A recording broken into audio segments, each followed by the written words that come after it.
observando la exposición de nuestro compañero y presidente Hernán Mirasole, que en este momento está exponiendo ante el Congreso respecto de la denuncia del doctor Casal.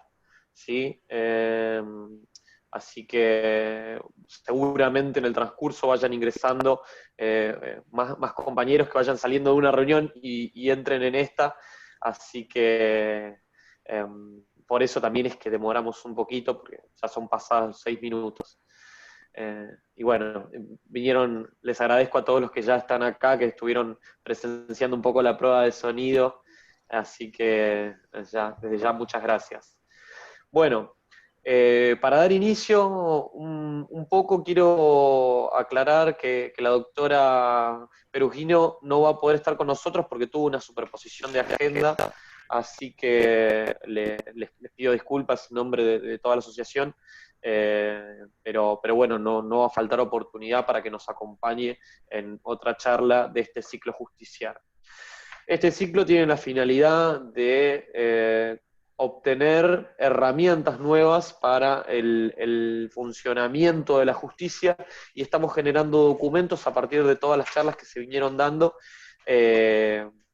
para generar un marco de propuestas. No sé si a algunos les ha llegado ya los escritos que hemos derivado de todos estos encuentros, y además este contenido se va a estar subiendo a YouTube, por lo cual también es muy interesante que sepan que van a tener acceso a estas charlas una vez que ya hayan terminado, ¿sí? Bueno, sin más preámbulos, darles un agradecimiento a todos los que se encuentran presentes y presentar a los doctores Carlos Burlot, coordinador del CAS Constitución, y al doctor Julián Alzat, abogado titular del programa Atajo del Ministerio Público Fiscal. Desde ya agradecerles a ambos la presencia y decirles que estamos muy contentos de tenerlos acá con nosotros. No sé quién era que va a empezar con su exposición, así que bueno, yo ya cierro el micrófono, les pido a todos los asistentes que se muteen, ¿sí? Acá al lado en el iconito de silenciar, que tiene un micrófono, así los expositores tienen la posibilidad de hablar con la mayor soltura posible y no se generan interferencias en los sonidos, ¿sí? Así que bueno, muchísimas gracias. Empiezo, Julián, así cerrás vos. Dale, Carlos. Y cerrás. Bueno, buenas noches a todos por la invitación. Gracias a Julián por aceptar la invitación de Nace un Derecho. Como yo soy abogado y soy coordinador del en lo mismo. Los Centros de Acceso a la Justicia fue la Dirección Nacional de Promoción y Información en el 2002 por el decreto. Carlos, disculpa que te corte, vos sabés que se está escuchando muy bajito. No se escucha. Sí, se está escuchando muy bajito. Bueno, esperá que busco. ¿Se me escucha mejor ahora o no? Ahora sí, sí. Bueno, perdón, la conectividad se nos complica. Los centros de acceso a la justicia, como decía, están en la órbita de la Dirección Nacional de Promoción y Fortalecimiento para el Acceso a la Justicia, y están dentro de la órbita, perdón, del Ministerio de Justicia y Derechos Humanos. El decreto que creó lo mismo fue el decreto 1755 del 2008. Y le voy a leer el decreto, lo que establece diciendo, bueno, la responsabilidad primaria es promover, facilitar y fortalecer el acceso a la justicia por parte de los ciudadanos, conducir e impulsar las actividades relacionadas con los programas jurídicos sociales de atención comunitaria, atender el tratamiento de la demanda de los ciudadanos mediante acciones que permitan la satisfacción de las mismas en el marco de las competencias asignadas. Y las acciones que tienen la dirección, o sea, los centros de acceso a la justicia, es organizar, coordinar y administrar los servicios a través de los cuales el Ministerio promueva, facilite y fortalece el acceso a la justicia.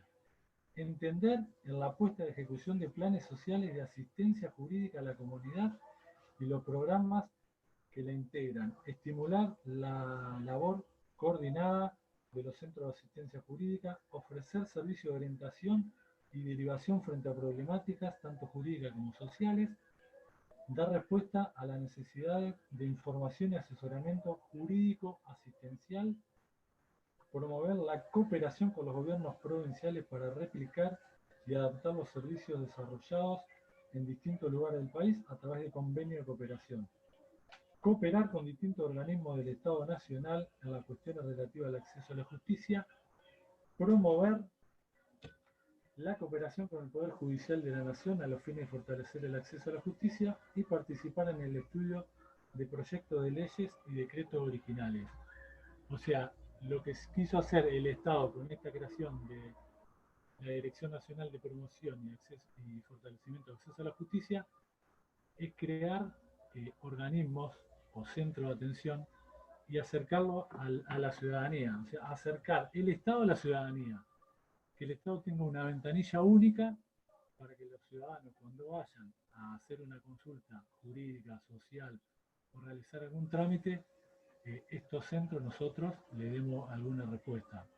Esa fue la idea que tuvo el Estado, el Ministerio al crear estos centros, o sea, hacer una ventanilla única de atención al ciudadano. Estos centros se fueron creando primero en Capital y después en todo el país, y actualmente hay 92 centros de acceso de justicia en cada una de las provincias. O sea, en cada una de las provincias hay mínimo un centro de acceso a la justicia. Dentro de los centros de acceso a la justicia, lo que se hizo la dirección fue firmar convenios con distintos organismos. Firmó convenios con IGJ, Ministerio de Trabajo, Atajo, Defensoría General de la Nación, Defensoría del Pueblo de la Ciudad de Buenos Aires, RENAPER, Reincidencia, ANSES, IGJ, INADI, Secretaría de Comercio, que era Defensa del Consumidor. Entonces, dentro del CAJ lo que teníamos eran varios organismos del Estado para dar respuesta a las necesidades de la gente. El CAJ Constitución, donde yo pertenezco y coordino, fue inaugurado en el 2011, el 7 de octubre del 2011, y yo empiezo a trabajar como abogado el 16 de febrero del 2012. En este estaban todos los organismos que nombré. Entonces, cuando la gente concurría al consultante, como le llamamos en los CAJ, a las personas que concurren, consultante ingresaba al Centro de Acceso a la Justicia, que está compuesto por el personal que ahora le voy a decir, que es administrativa o administrativo, un personal trabajadora social o trabajador social, psicólogo o psicóloga, hay abogadas y abogados, y también hay mediadores comunitarios. Los mediadores comunitarios pueden ser tanto administrativo, trabajador social, psicólogo, abogado, que para ser mediador comunitario que hace un curso en el Ministerio, en la Dirección Nacional de Mediaciones, que dura un año. La persona al ingresar al centro de acceso a la justicia para ser atendida por cualquier consulta que tenga, nosotros hacemos asesoramiento jurídico y social gratuito ahí. Y a su vez, hacemos que la gente hacemos trámites para que obtenga los derechos que le corresponden. Un ciudadano extranjero que quiere tener el DNI argentino, ingresa al CAJ, lo atiende un administrativo, el administrativo le ingresa ahora al SICAJ, que es el sistema que tenemos desde el 2016, que nos conecta con los 92 CAJ. Si una persona ya fue atendida, ingresando el DNI, nombre o apellido, ya sale que ingresó a un CAJ y la consulta que realizó en el mismo. Entonces ingresa esta persona, se la carga en el SICAJ, por la consulta que viene, que es migraciones. Viene un extranjero a consultar por migraciones y se quiere radicar, quiere obtener su DNI porque quiere empezar a trabajar, porque quiere empezar a estudiar, o porque quiere tener su DNI y radicarse en la Argentina. Entonces lo ingresamos al sistema y se lo pasamos a la persona de migraciones. La persona de migración ingresa al sistema y le asesora con todo lo relativo a la documentación que necesita. Ingresa al sistema para ver si tiene un ingreso legal al país, si tiene ingreso legal, le informa los requisitos que necesita para radicarse, que van a estar antecedente penal argentino, antecedente de su país de origen, certificado de domicilio. Él le saca el turno y después de eso lo deriva, ya que ahí tenemos antecedentes penales, lo derivamos nosotros mismos para realizar el antecedente penal argentino. Realiza el antecedente penal argentino, que se hace en forma gratuita, se hacía en forma gratuita en el CAJ, ahora no tenemos más, ya que desde el 2018 no hay más en el CAJ de Constitución y sigue presente en el CAJ de 11.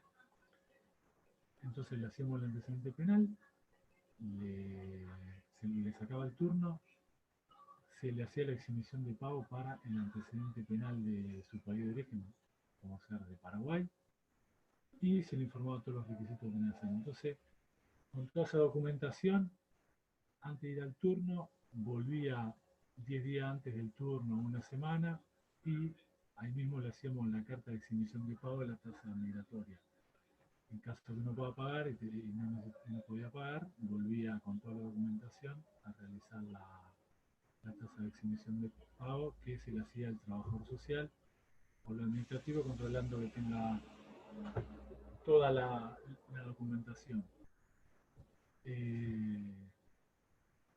Bueno, en el 2016, como dije, se cargó el CICAJ.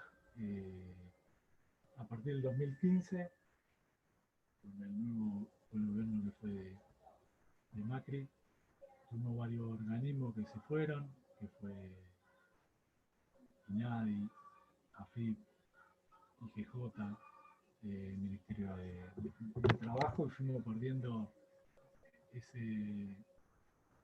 esos organismos que teníamos ahí, teniendo actualmente 5 organismos: Atajo, Defensoría General de la Nación, RENAPER, Migraciones y Defensoría del Pueblo de la Ciudad de Buenos Aires. Así que se nos fue reduciendo todo lo que era las relaciones internas que teníamos ahí. También tenemos relaciones externas con hospitales, CIP, los CECIN, los consulados que nos derivan casos. O sea, hacemos un trabajo de interrelación con varios organismos, que la verdad que es muy arduo y que tenemos un equipo muy bueno de trabajo. Verdad que Leo, para no olvidarme, traté de armar un cronograma de trabajo, pero se me va perdiendo y los nervios me juegan en contra porque nunca expuse, y poner así la verdad que me pone muy nervioso a mí. Julián es más experto y creo que tiene más práctica en eso. Bueno, entonces lo que trabajamos son con los organismos internos que siguen el CAJ, como dije que son 5, y con organismos externos que nos derivan los consulados de Paraguay, los hospitales y demás. Todas estas interrelaciones las estuvimos haciendo nosotros, los personal de los CAJ, yendo reunión al Hospital Elizalde, yendo reunión al Hospital Gorda, yendo reuniones al Moyano, que nos han invitado a poner. Y bueno, lo que tenemos que garantir de los centros de acceso a la justicia es los derechos de los ciudadanos, o sea, que un ciudadano pueda obtener su derecho de documentación, para una vez que tenga su DNI, pueda obtener su derecho a trabajar, a estudiar, a que lo atiendan en un hospital, que el ciudadano pueda acceder a que lo atiendan en un hospital. Cuando vienen muchas veces y me dicen no me quiero atender en un hospital porque no tengo DNI o porque soy de provincia. Entonces interactuamos nosotros con la Defensoría del Pueblo de la Ciudad de Buenos Aires, para que el hospital, hacemos una nota para que el hospital lo atienda al ciudadano, que no necesita tener DNI argentino ni nada, que el hospital es público y lo tiene que atender. Asimismo, cuando no quieren darle la historia clínica a los ciudadanos que se atienden en los hospitales, le hacemos la nota informándole que, conforme a la ley, el titular de la historia clínica es el ciudadano, que se la tiene que entregar en el plazo de 24 horas. Cuando no hay vacante en las escuelas, trabajamos en forma conjunta también con la Defensoría del Pueblo, con el trabajador social, para que tenga acceso y en la escuela del gobierno nacional puedan acceder ese ciudadano a una vacante para el jardín fue al colegio, lo que sea. Asimismo, también antes cuando trabajamos con ANSES, cuando trabajamos, podíamos de forma conjunta acceder con la persona, derivarlo a ANSES y que ANSES nos diga los requisitos por los cuales no podía cobrar o los problemas que tenía para acceder a un beneficio. Entonces lo acompañábamos, le informábamos todos los requisitos que necesitaba y lo acompañamos para poder obtener esos requisitos. Todo esto se fue perdiendo a medida que se fueron yendo todo este organismo y se me iba a hacer más complicado poder ya acompañar o informar más a la gente porque vienen derivados de ANSES o de otro organismo y no le quieren atender o le dicen que no pueden hacer tal consulta y cuando nos trasladan lo que tienen que hacer no saben expresarse bien, explicarlo lo que necesitan para poder acceder a ese beneficio o a ese derecho que le corresponde. Asimismo realizamos las mediaciones comunitarias en el CAJ, cuando ingresa algún ciudadano al mismo, un consultante, como le llamamos nosotros, y tiene un problema porque no le pasan alimentos, un régimen de comunicación que no puede ver a sus hijos. El administrativo lo pasa con el abogado, ahí lo asesoramos, le consultamos si quiere realizar una mediación comunitaria, cómo es el procedimiento de la mediación comunitaria, que es voluntaria, gratuita, que la misma va a quedar todo lo que se habla ahí, queda ahí, que no están obligados a venir, que puede concurrir o no. Si no da el visto bueno, se le hace una citación, se cita a la otra parte, que lo tiene que citar con una carta que le damos nosotros, porque son comunitarias, le damos una carta de citación informándole el motivo de la misma, el horario, el lugar que se va a hacer y que la mediación es voluntaria, gratuita, y que puede concurrir sin abogado. Si llega a concurrir con algún abogado, lo que hacemos algunos de los abogados de los CAS que no haya asesorado a la consultante, presentamos una mediación e intervenir en ella para defender los derechos de la consultante si tiene alguna duda o demás. O si viene el citado y dice no sé por qué estoy acá, no conozco los derechos, se lo pueden asesorar, lo asesora otro abogado o abogado que asesoró a la contraparte para que estén los dos asesorados y puedan ejercer bien su derecho a la mediación. También se le explica que la mediación es voluntaria y que el acuerdo lo tienen que hacer ellos, nosotros. Que se tienen que poner de acuerdo, tratamos de que se pongan de acuerdo ellos cuando son alimentos, régimen de comunicación, que planteen ellos lo que pueden pasar, qué pretende uno, para que sea un acuerdo consensuado y se pueda llevar a cabo. Eso es lo que hacemos en los centros. Creo que en esta nueva etapa lo que tenemos que hacer es ampliar más y volver a conseguir los organismos que se fueron, que vuelvan CES, que vuelvan reincidencia, migraciones, ver si se puede lograr que vuelva AMI y otro organismo para crecer otra vez una ventanilla única y no que la gente o el ciudadano esté pasando por toda la ciudad o el barrio o el lugar donde esté el CAJ a los fines de poder acceder a su derecho de su pensión, de su remedio, de lo que sea.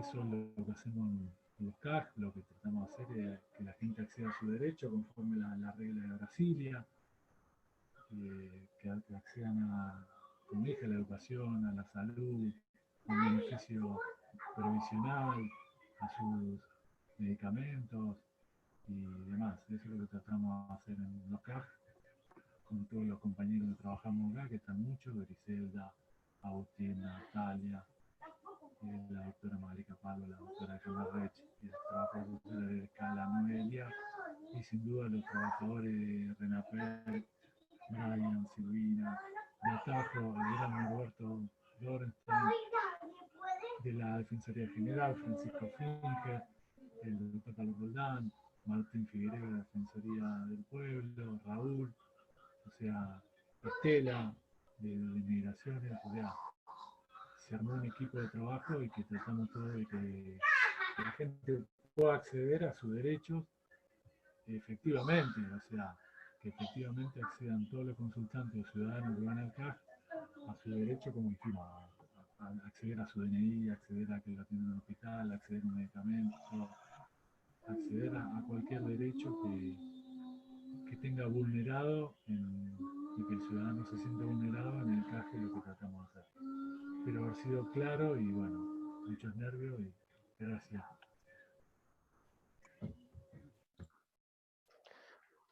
Bueno, Carlos, muchísimas gracias. No, se escuchaba bien, al principio hubo un poquito de problemas técnicos, pero después se escuchó bien cuando hicimos el cambio ahí de los micrófonos. Así que quédate tranquilo y estuvo excelente. Bueno, ahora le pasamos la palabra a Julián. Eh, les recuerdo de nuevo que traten de mutear los micrófonos, así podemos prestarle la máxima atención y después vamos a tener la oportunidad de hacerles preguntas a ambos oradores. Les pido que los vayan dejando sobre el costadito en el chat, así podemos ir leyéndolas después por orden. Muchas gracias. Bueno, muchísimas gracias por la invitación, agradecer a Nace un Derecho, agradecerte, Carlos, también a vos, que me precediste la palabra, siempre tan comprometido en el trabajo y todo lo que representa que vos estés a cargo de la coordinación de ese espacio tan importante que es para nosotros y para la gente de a pie, que es el CAF de Constitución. Y te agradezco a vos también, Adolfo, por la moderación. Principalmente yo pensaba hoy hablar de algunos elementos sobre el acceso a la justicia en general y después sí abordar muy brevemente cuál es el programa del cual estoy a cargo, que en realidad es una dirección, que es la Dirección de Acceso a la Justicia del Ministerio Público Fiscal de la Nación, más conocida por la sigla ATAJO. Quisiera introducirme a hablar siempre cuando inicio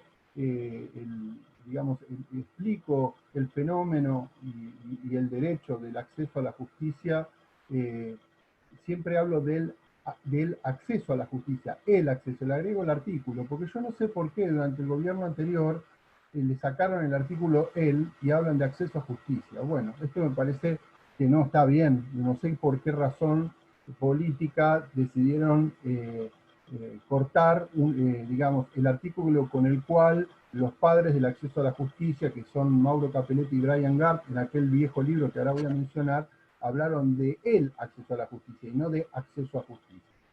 Arranco por ahí, este problema del lenguaje que el gobierno anterior nos dejó para hablar de este fenómeno.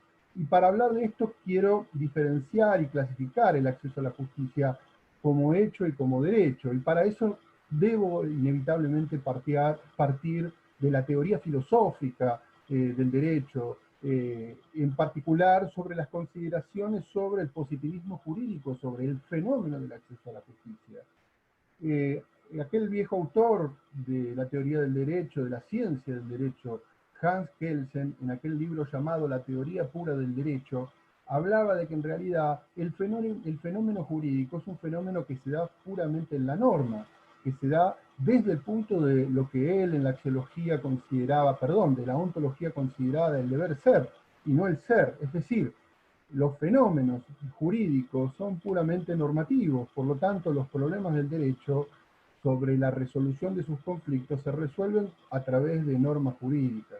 Esto es una vieja discusión entre las escuelas positivistas y las escuelas realistas y sociológicas, que le planteaban a la escuela alemana de Marburgo que en realidad no es así. La ciencia jurídica y la jurisprudencia en general, o las normas, trabajan sobre niveles de la realidad, y la realidad, el ser, como dicen los sociólogos, la realidad es mucho más compleja que la norma jurídica, y en ese sentido los problemas del derecho deben resolverse también en la práctica, en la resolución práctica de problemas, y no a través de la elucubración normativa de laboratorio de creación de normas y normas. Esta larga discusión está atravesada en la teoría del acceso a la justicia, porque justamente la reacción de la escuela sociológica del derecho de Segunda Guerra, en la cual se va a escribir el libro El acceso a la justicia por varios los autores que mencioné, Mauro Capelletti y Brian Gard, un italiano y un inglés, que van a trabajar sobre la crítica al positivismo jurídico, porque el positivismo jurídico de posguerra nos muestra o nos mostró que los sistemas jurídicos aislados de la realidad devienen en abuso, devienen en burocracias frías, conformadas por burócratas fríos y grises, que por el mero hecho de pretender aplicar la norma, se llevan puesta la dignidad del ser humano. El ejemplo más claro es el nazismo, cuya construcción jurídica a partir del año 30, cuya escuela, digamos, estuvo conformada principalmente la escuela de Kiel por juristas vinculadas al Tercer Reich, proponían no solamente la eliminación de personas, y que no, el sistema jurídico era un sistema que, como debía legitimarse a partir del Reich o a partir de la permanencia de Hitler, que era la cúspide de ese sistema, podía llevar a cabo cualquier ejecución. Mientras tanto la norma era válida, e incluso si Auschwitz estaba como parte del sistema jurídico o era una pieza del sistema jurídico, bueno, era legal y estaba permitido. Es decir, la ejecución sistemática y masiva de personas, la masacre, si estaba permitida como parte de la legalidad del sistema y del deber ser del sistema, no habría discusión. Esto llevó a un montón de discusiones, obviamente al finalizar la guerra y a partir de la creación de los tribunales de Nuremberg y la ejecución, el juzgamiento y la ejecución de los jerarcas nazis, y las discusiones sobre los sistemas jurídicos burocráticos que obedecen a normas meramente de validación y de deber ser. Esta discusión está atravesada por el acceso a la justicia, porque justamente el constitucionalismo de posguerra va a introducir elementos de análisis sobre la aplicación del derecho. Y esos elementos de análisis y aplicación del derecho en el constitucionalismo de posguerra, que se traduce por los derechos sociales, por el acceso a una jurisdicción más amplia, por la introducción de la figura de los derechos humanos, digamos, de largo alcance, los tratados internacionales de derechos humanos, la recepción de los mecanismos y de los derechos humanos a nivel mundial, la creación de la ONU, de los organismos internacionales y transnacionales, etcétera, van a introducir elementos de aplicación al sistema normativo. En ese sentido, el acceso a la justicia nace como una llave o como un derecho, por primera vez plasmado en los textos constitucionales, como la tutela para acceder a otros derechos, es decir, el acceso a la justicia como el primer derecho o como la posibilidad de ejercer esos derechos que las constituciones positivistas de antes de la guerra meramente declaraban, pero no generaban mecanismos para hacerlos aplicables. En ese sentido, en los textos clásicos del siglo XIX, las constituciones como la americana o nuestra constitución, la de Estados Unidos, la constitución argentina, no, de 1853, nunca plasmaron un concepto o un artículo que defina el concepto de acceso a la justicia. Sí declamaron en el artículo 14, en el artículo 17, el derecho a peticionar ante las autoridades, declamaron el derecho de defensa en juicio, pero no declamaron un derecho que permitiera la tutela del resto de los derechos. En ese sentido, por primera vez, las constituciones empiezan a recoger este concepto. Pero este es el concepto jurídico de acceso a la justicia, del cual no me voy a explayar tanto, pero que está constituido por un concepto amplio que hoy la jurisprudencia ha receptado, fallos de la Corte Suprema de Justicia de la Nación, que han incorporado precedentes o estándares de la Corte Interamericana de Derechos Humanos, en el fallo Furlan, en el fallo Bulacio, los más conocidos, donde se incorpora la oportunidad real que tiene la ciudadanía de hacer efectivos los derechos que la Constitución proclama, peticionando ante las autoridades, obteniendo una respuesta en un plazo razonable, en tiempo idóneo, como a través de un mecanismo sencillo, desformalizado, y que permita una revisión incluso de la decisión que se toma. Y a la vez que implique un buen trato. Este es el estándar o concepto general que ha construido la jurisprudencia y el sistema interamericano de derechos humanos sobre un concepto un concepto formal de acceso a la justicia. Pero a mí me interesa más esta idea material de acceso a la justicia, ya no la cuestión meramente jurídica, sino introducirme más a la cuestión fáctica sobre la problemática y el fenómeno del acceso a la justicia. ¿Qué es el acceso a la justicia en general? Es en realidad un mecanismo de lenguaje y de práctica que debe permitir el acceso no solo a la jurisdicción, porque el concepto formal nos hablaba de que el acceso a la justicia es llegar ante un juez y pedirle algo. Yo creo que el fenómeno o la práctica o la historia ha demostrado que ese es un concepto bastante limitado de definir este fenómeno. No es solamente llegar ante un juez.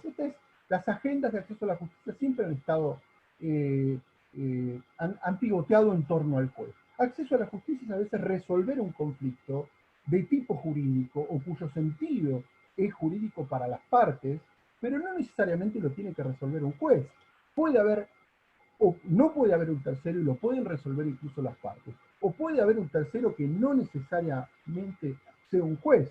Lo importante es que el conflicto se resuelva a nivel comunitario, a nivel ciudadano. Entonces, desde el punto de vista fáctico y no normativo, el acceso a la justicia es mucho más amplio y no exige necesariamente la utilización de las burocracias judiciales. Pero claro, el predominio o la hegemonía ha estado basado en la agenda organizacional y procesalista del concepto de acceso a la justicia. Y sobre todo, ha girado en torno al concepto de tiempo, este elemento fundamental en el cual la idea de que si las cuestiones o los conflictos no se someten en tiempo y forma ante quien debe resolverlos, los conflictos se diluyen.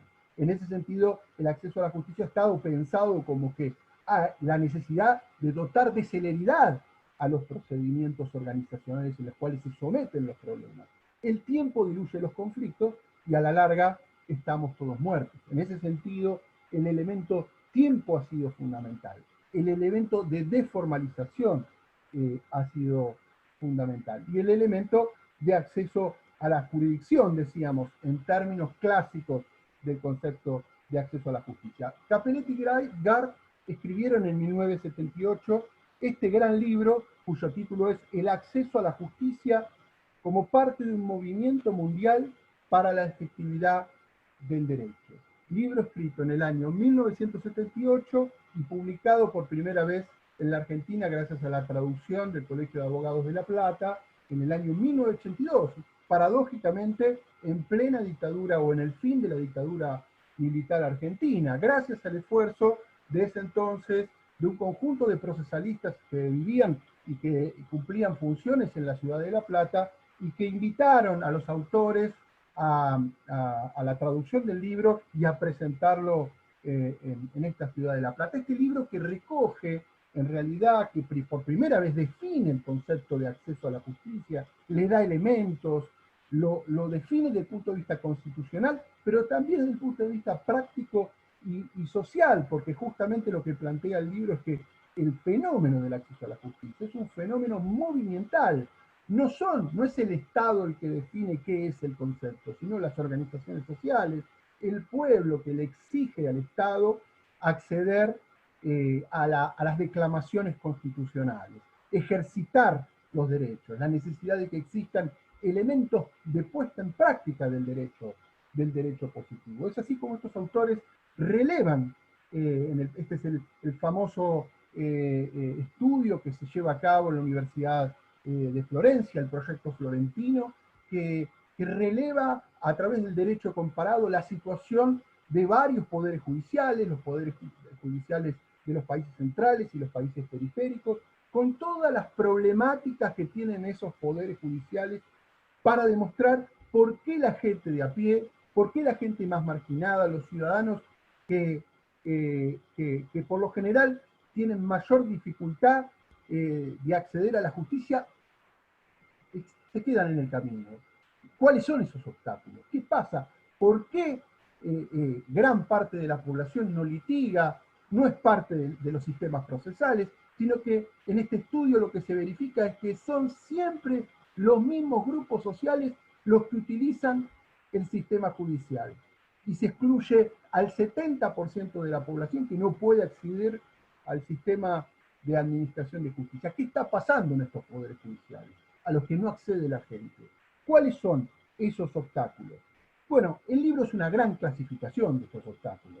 Estos obstáculos que se traducen con los obstáculos de tipo objetivo y los obstáculos de tipo subjetivo. Los obstáculos de tipo objetivo van a estar apuntados a aquello que se aprecia de la realidad, que hace imposible la realización del derecho a través de la justicia por motivos económicos, porque los costos de los procesos son muy altos, porque los honorarios de los abogados son muy altos, porque hay razones geográficas que hacen que los poderes judiciales atiendan en determinados lugares de las ciudades y no en otros lugares a los que la gente no puede acceder o porque no tiene mecanismos de locomoción o dinero para poder llegar a esos tribunales.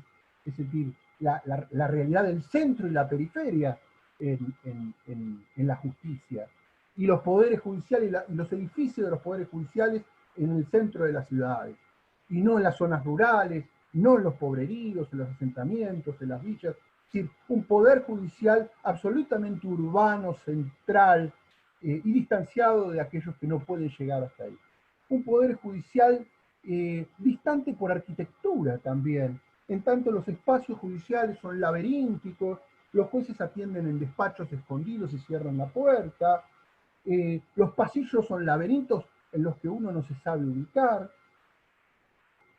los mecanismos dilatorios del Poder Judicial, es decir, plazos largos en los procesos. Nadie lleva los problemas porque los jueces demoran y demoran, este aplazamiento constante de la resolución de los problemas. El tiempo diluye los conflictos. Esto es un elemento absolutamente objetivo. Y después los elementos subjetivos, que quizás son o sean las barreras del acceso a la justicia, los obstáculos del acceso a la justicia más importantes, porque tienen que ver con la conciencia de la gente sobre el que es el sistema de justicia. Un déficit de conocimiento sobre cómo funciona el acceso a la justicia.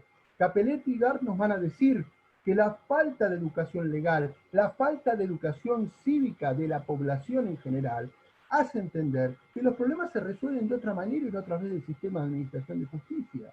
Si no hay una educación básica sobre cómo se resuelven las cuestiones, naturalmente, dicen nuestros autores, que la gente no los va a someter a los tribunales, además de los obstáculos económicos, que no pueden no tener abogados, las costas del proceso y demás, pero además hay un factor educativo central y cultural central, que desde el punto de vista de la conciencia de la ciudadanía, no es una dimensión, la justicia, para resolver los conflictos. La ignorancia de la ley, en ese sentido.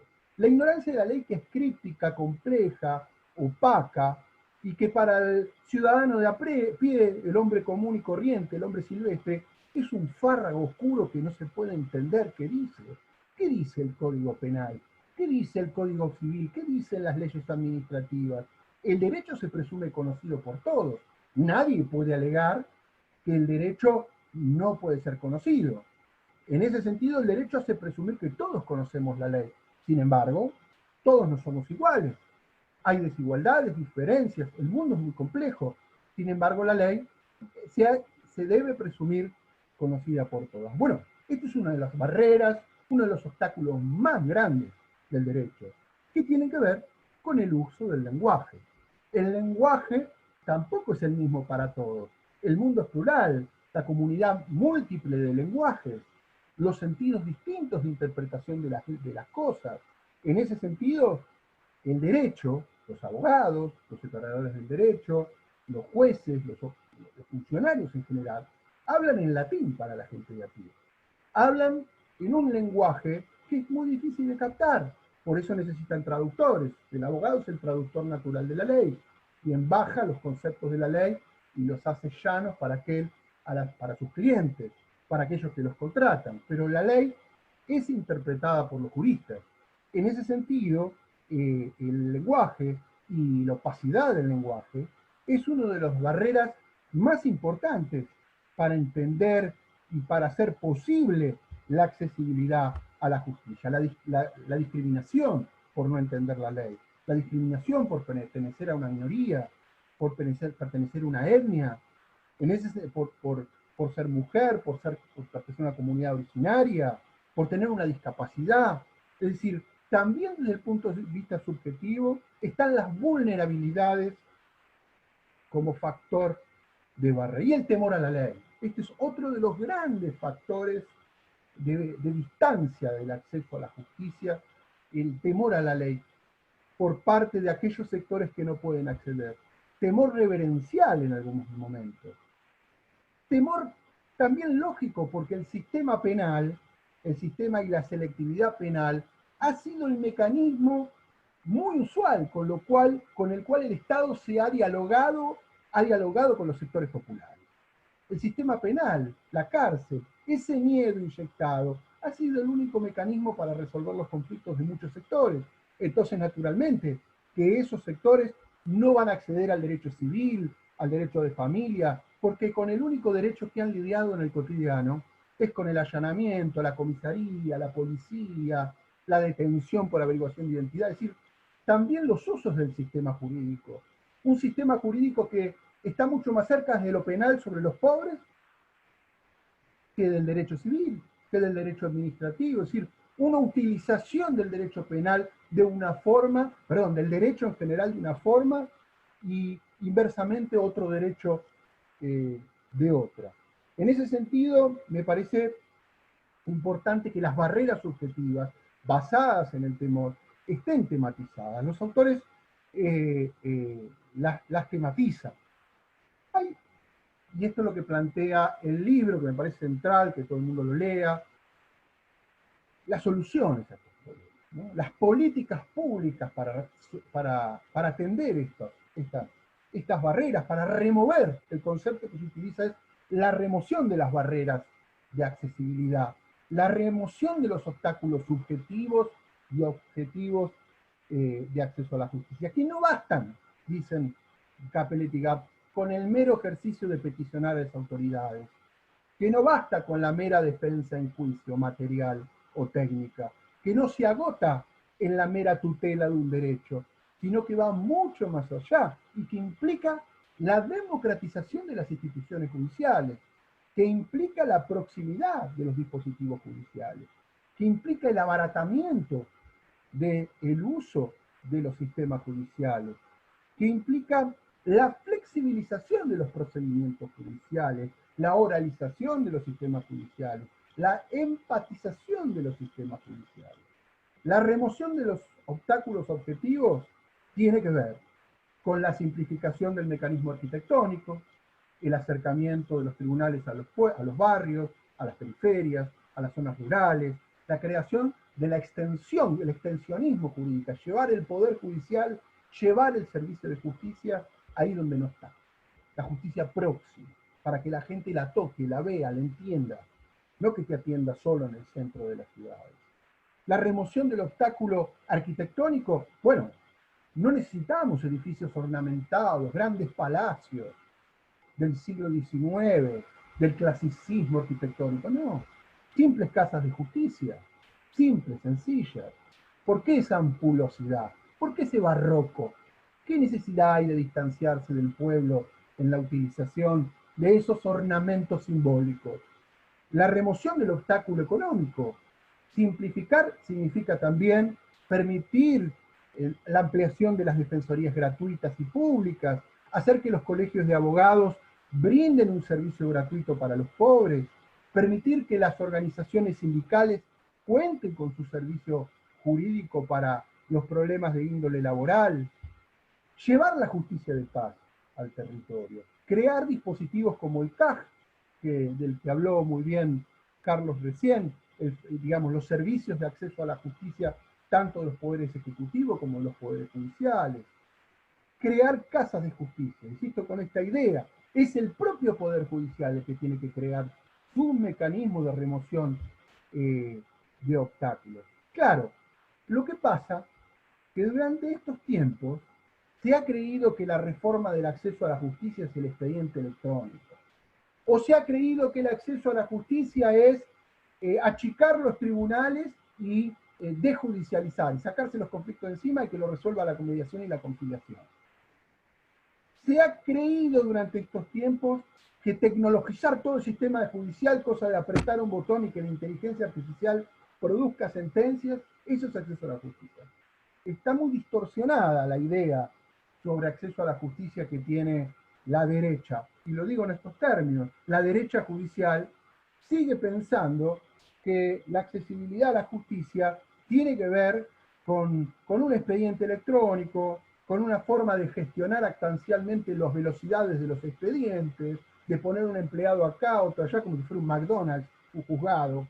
Es decir, y además ha creído que sacando cada vez más sentencias y actos en menor cantidad de tiempo, insisto, la McDonaldización del sistema de justicia, eso es acceso a la justicia, eficacia, gestión, cálculo de gestión. Nunca le ha importado la cultura de los pobres, cómo dimensionan las minorías, la accesibilidad, con qué lenguaje se utiliza la accesibilidad, no. Inversión tecnológica, préstamos al BID y al FMI para invertir en los programas de justicia 2020, para tecnologizar el sistema. Eso no es el acceso a la justicia. Eso no es el acceso. Eso es acceso a justicia. No, señores. El acceso a la justicia es la dimensión subjetiva que tienen los sectores más vulnerables de la población sobre aquello que se resuelve como sentido de justicia. Es por eso que hoy más del 80% de nuestra población, esto es un informe que ha realizado la Universidad de San Andrés, muy interesante, el 80% de la población descree en el sistema de administración de justicia. Tiene una idea negativa de los poderes judiciales provinciales y nacionales. Porque, lógicamente, si el Poder Judicial se ha manejado como una corporación distante de la gente, distante del pueblo, ha pensado sus problemas de manera alienada y el problema hacia adentro, como si todo fuera un problema hacia adentro y nada hacia afuera, es lógico que la corporación judicial toda, nacional, provincial, haya estado aislada del resto de la población. Esta alienación de la corporación jurídica es parte de su sistema aristocrático y de su forma de reproducirse simbólicamente, ¿no? La distancia de todo lo popular, la distancia de los poderes de turno, que muchas veces plantean reformas, o no la distancia, o la dependencia de ciertos poderes fácticos, ¿no? Al revés. Esa dependencia que ha producido fenómenos como el lawfare, o esa dependencia que ha producido jueces de la servilleta, o esa dependencia que ha producido jueces adictos puestos a dedo por decreto, esa dependencia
Es decir, si la madre, el padre, la tía, el hermano y el cuñado están en distintos puestos de la justicia y uno pretende imparcialidad y ecuanimidad y es una farsa.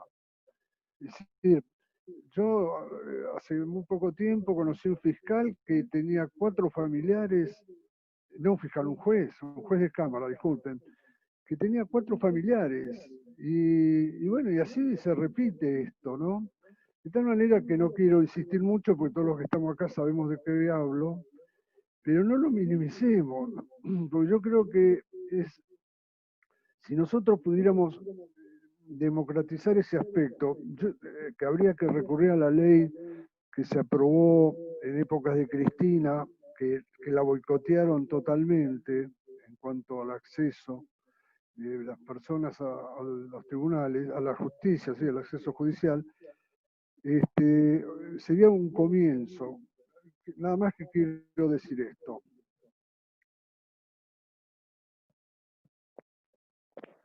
No sé, Julián, si tenés alguna opinión al respecto. Y también Carlos. Sí, Bernardo, sí, coincido con vos. Quizás lo toqué de manera tangencial cuando hablé digamos, de lo que tiene que ver con la organización de un poder judicial corporativo. Por supuesto, y coincido con vos, también construye lazos endógenos a partir digamos, de una sangre azul pura, que se considera, digamos, para poder acceder digamos, de un sistema parental, dicen los antropólogos. Es cierto que las dos leyes o la ley de ingreso democrático a los poderes judiciales sancionada en el año 2013 tuvo su carnadura recién cuando la doctora Estela Maris Martínez, defensora general de la Nación, y la doctora Alejandra Cruz Carbó decidieron implementar el sistema de ingreso democrático que hoy permite, o que permitió, y que se encuentra en funcionamiento y permitió el ingreso de montones de personas al al Ministerio Público de la Nación, tanto de la Defensa como de la Fiscalía, incluso personas, porque en el programa Atajo así fue y yo lo promoví, personas que viven en los barrios de las villas, que hoy trabajan en el programa Atajo y forman parte de nuestra estructura gracias a ese ingreso democrático y no tienen ningún familiar adentro de la justicia y que nacieron en la villa y que si no hubiera sido por este programa y por ingreso democrático jamás se le hubiera dado esa posibilidad, que un villero ingrese al Poder Judicial. En ese sentido, han sido pioneros. La Corte Suprema de Justicia de la Nación nunca implementó el sistema de ingreso democrático y hasta ahora ha retardado la decisión de su implementación y hoy en día por decisión de la Corte y por el sistema de personal de la Corte ingresan a los tribunales aquellos que el juez considera que tiene que ingresar. Sin ningún filtro, sin ninguno de los requisitos que establece el concurso abierto de promoción, teniendo el título de secundario obligatorio, es decir, nada de eso. A través de la Corte Suprema se siguen con las prácticas nepotistas que obviamente impiden una real democratización y no cumplen con la ley. Bueno, cuando se habla que a la Corte hay que modificarla por estas cosas. A la Corte hay que transformarla por estas cosas, porque por acordada suspendió y no aplicó la ley de ingreso democrático, como también suspendió por acordada otras cuestiones, que quizás ahora no viene el caso, pero este es un ejemplo típico de por qué a la Corte Suprema, la organización de la Corte hay que modificar. Muy bien, muy bien. Hago un comentario. Lo que Sí, dice Julián creo que es fundamental. ¿Cómo ingresan a trabajar? Bueno, ingresa el hijo del juzgado de tal, lo manda al juzgado del otro tal, y se van turnando los hijos así. Entonces ingresa el hijo del juzgado, no sé, civil 20, va a trabajar al juzgado civil 1 y el del juzgado civil 1 al día, como dice Julián, sacaron lo que era el ingreso democrático que se armó en el 2013, en el cual todos podían acceder, y la Corte lo paralizó, y hacen eso. Entonces ingresan, ponen al secretario a dedo, la hija de este allá, entonces no va a terminar más. como dice Julián, si no se cambia la Corte y no hay un cambio de la Corte Suprema de Justicia, va a estar complicado el acceso democrático a la justicia, sea la que sea, la federal, ni hablar, bueno, si estoy hablando de lo civil, imagínate los juegos federales y demás, peor. Tal cual, Carlos. Tiene la cibermano levantada la doctora Argentina Figueroa, una gran compañera y colega. Tina, para que no se te escucha. Ahora sí. Ahora, todavía no te podemos escuchar bien. A ver. Fíjate si. A ver ahí. Ahí está. Ahí estás. Bueno, ¿qué tal? Buenas tardes. Respecto de lo que estábamos conversando recién, bueno, sabemos cómo funciona la justicia y bueno, en ese aspecto sabemos que el hijo de uno va de secretario en el otro, son todos cruzados, divinos. Pero que no quería dejar pasar esto, que nosotros como abogados, y creo que todos juntos, la única forma que tenemos que hacer es defendernos. Y felicito a Nación Derecho por la presentación hoy en el Congreso, que la seguí. Hernán, me encantó las exposiciones. Bueno, por supuesto tenemos nuestros corazones por ahí, críticas a un lado, críticas al otro, pero creo que en el lugar exacto donde hay que estar para defender realmente lo que queremos, concursos, que la gente pueda entrar, que tengamos un poder judicial transparente, donde no rija más el amiguismo, ni que sea considerado la justicia como una casta, que a partir de los 90 para acá fue donde creo que más se pudrió la justicia, eso es cierto. Entonces creo que tenemos que tratar de volver al cauce y no, ¿quién es mejor que nosotros, los abogados, defendiendo esos derechos y plantándonos al lado de los lugares que tenemos que estar? Así que bueno, nada más que felicitarte por esta presentación de hoy, espero que haya muchas organizaciones que así lo hagan, y desde ya yo cuentan con, por supuesto, con mi acompañamiento, ¿no? Porque me parece perfecto. Nada más, Hernán. Muchas gracias, Tira, muchas gracias. No sé si hay alguna pregunta más, si no, como siempre, le dejamos la última palabra a nuestros expositores. No sin antes dejar de agradecerle a Carlos, la verdad que es un ejemplo para todos nosotros los que creemos en los CAJ, en Constitución, tener la oficina enfrente a la estación Constitución durante tantos años, resolver estos problemas que contaba recién el colega acá, y la verdad es que es un gran orgullo, lo mismo para Julián. Hoy me preguntaba un diputado qué es lo que debería hacer el Ministerio Público Fiscal. Bueno, Julián Atzat es lo que debe ser el Ministerio Público Fiscal para Nación Derecho. Julián Atzat y todo el equipo de Atajo es lo que debe hacer la nueva forma de encarar el Ministerio Público Fiscal. Así que, nada, le quería pasar la palabra a ustedes dos, a Carlos, a Julián, para que hagan el cierre. Agradecerles, la semana que viene vamos a estar también el miércoles, con dos invitados, esperamos sorpresa para hablar un poco, volver a hablar de derecho laboral con la nueva ley de teletrabajo, que trajo mucha tela para cortar. Van a venir 3 referencias del mundo del derecho laboral a hablar de ese tema, pero bueno, nos toca ahora despedirnos hasta ese entonces, pero no sin antes escucharlo, las últimas 2 reflexiones a Carlos y a Julián.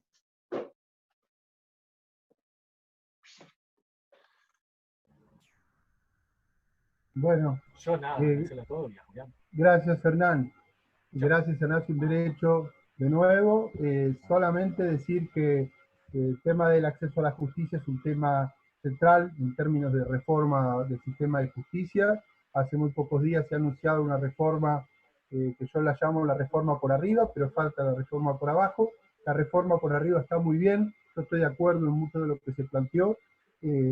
Hay un punto crítico que solamente señalo, que es el límite de que creando solo organización burocrática de juzgados federales, vamos a comprarnos otros problemas como la reproducción de unas burocracias, como decíamos hoy, que traen aparejados un montón de problemas que hay que después, en términos culturales, resolver, pero hay que hacer la reforma por abajo, y la reforma por abajo es la accesibilidad de los sectores populares a nuestro sistema, a nuestro tan desprestigiado sistema de administración de justicia, para ponerlo a la altura de nuestro pueblo. En ese sentido, espero que la tercera parte o la tercera pata de esta reforma venga de la mano de una justicia en el territorio, de una justicia para la gente, de una justicia que se perciba, que se toque y cambie tarde o temprano el imaginario de la justicia, del poder judicial, no de la justicia que nosotros tenemos. Muchas gracias, Hernán, muchas gracias a todos.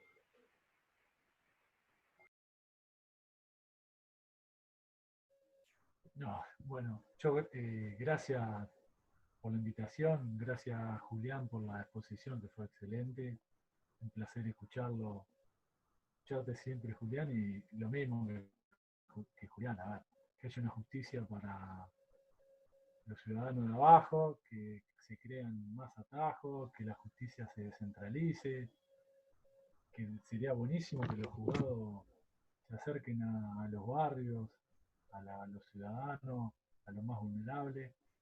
Pero bueno, y bueno, la reforma judicial me parece que también, como Julián, que sea para abajo, falta una reforma en otro aspecto, lo que es laboral, civil, que bueno, eso podemos discutirlo en otro momento, pero bueno, creo que la justicia tiene que cambiar y es el momento para hacerlo y para abajo. Y gracias.